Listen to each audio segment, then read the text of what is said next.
Today, as we kick off, we will first invite an impact actor, a true Renaissance man, a tireless campaigner of the impact movement, a thinker, an innovator, an impact investor, and a serial impact entrepreneur.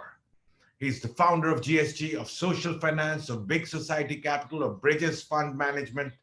He is Sir Ronald Cohen. I had the good fortune of working with Ronnie for 3 years at GSG and know firsthand that his stellar contributions and ideas like using unclaimed and dormant accounts to power impact wholesalers, impact bonds, outcome funds, impact-weighted financial accounts will all go down in history as innovations of the impact renaissance. I'm delighted that we have him here, both to launch the Impact Future Project and Sankalp 2020. Please welcome Sir Ronald Cohen.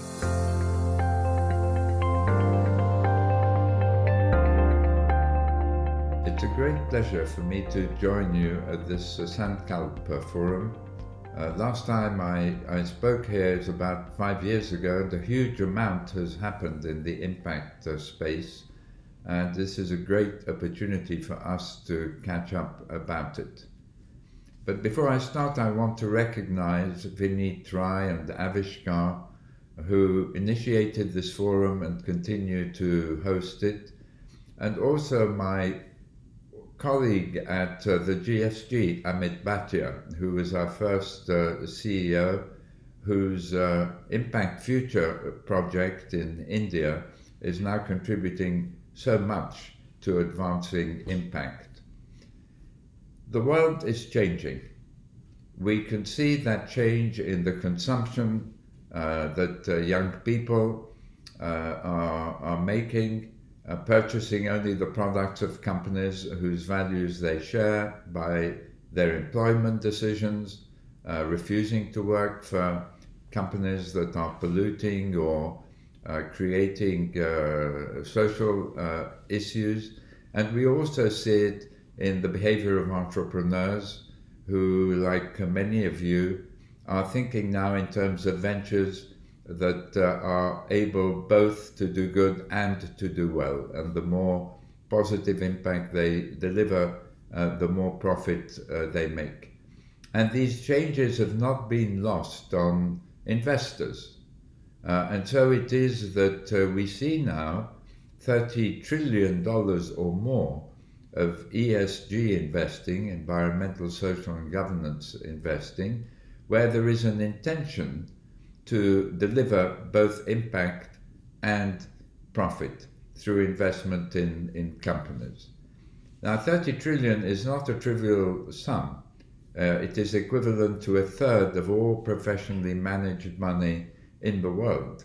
So this is way beyond a tipping point now.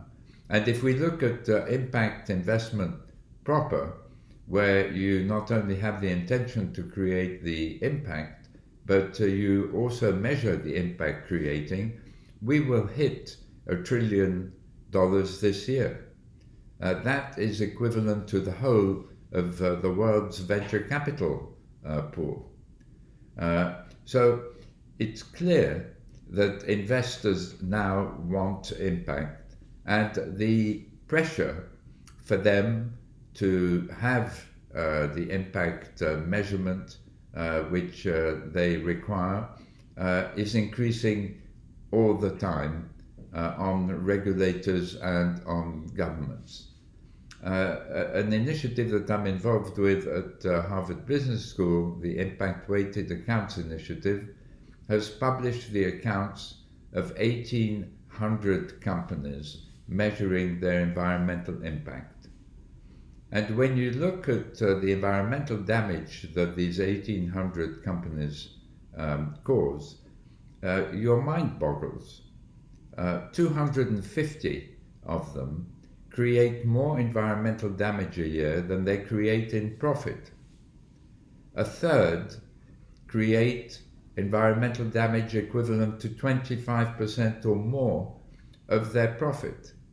And when this transparency begins to spread, and when it's accompanied by transparency on the employment impact of companies, measuring the cost of lacking diversity, where you measure the number of people from minority groups that are employed by a company, and you compare that number to the demographics around the facilities of that company, and you ascribe once again the salary levels to those missing people, then you begin to get a significant monetary value of the cost of lack of diversity.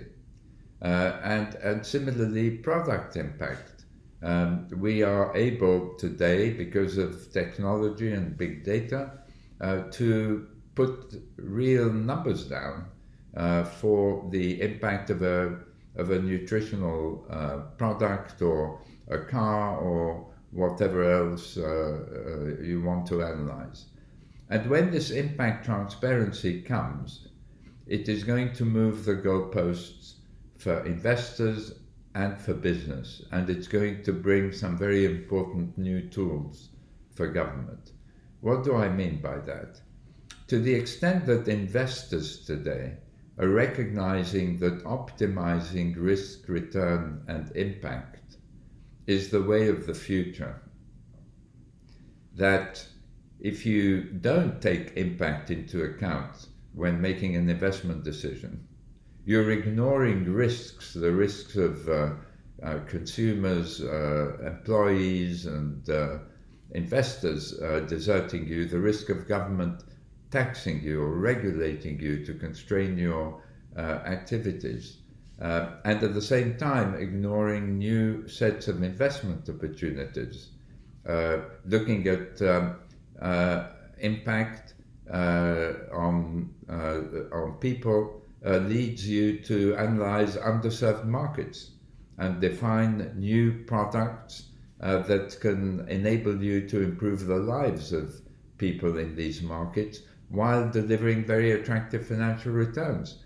And to the extent that investors recognize this triple helix of risk, return, and impact is going to characterize the successful companies of the future, then we realize that we're embarking on an impact revolution which is going to be as wide-ranging as the tech revolution that has preceded it.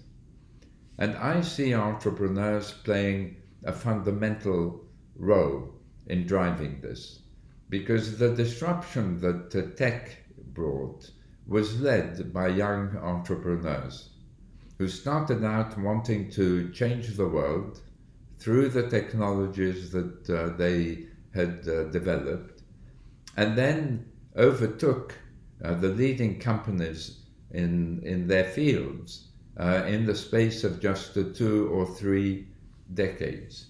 I see the same thing happening again now, and I just want to give you an example of what I mean by an impact venture by looking at a company here in Israel.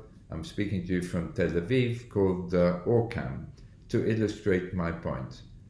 The entrepreneurs who set up Orcam are among the very best in the world. They sold out their first venture for $15 billion to Intel.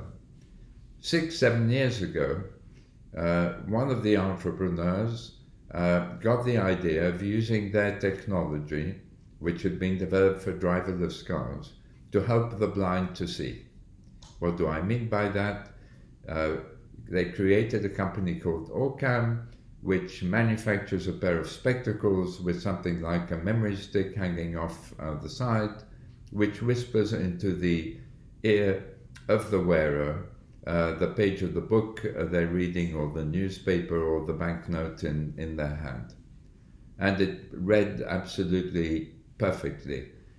So very, very revolutionary for a blind or visually impaired person. Now, there are 35 million blind people in the world and 250 million visually impaired ones. So you could say there's a market of 300 million people, and investors recognized both the profit opportunity and the impact that this company could deliver. So it's raised $100 million of capital so far, and the last round was at a $600 million valuation.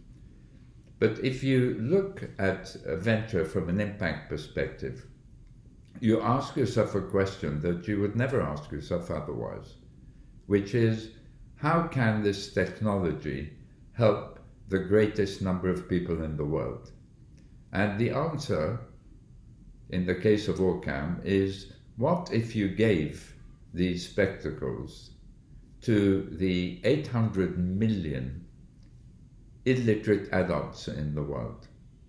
What would that do for their lives and for their livelihoods, to bring them from being completely illiterate to being able to read? And so I believe that this is the venture of the future, that the unicorn of the future is going to be not just a venture that is worth $1 billion, but a venture which improves the lives of 1 billion people.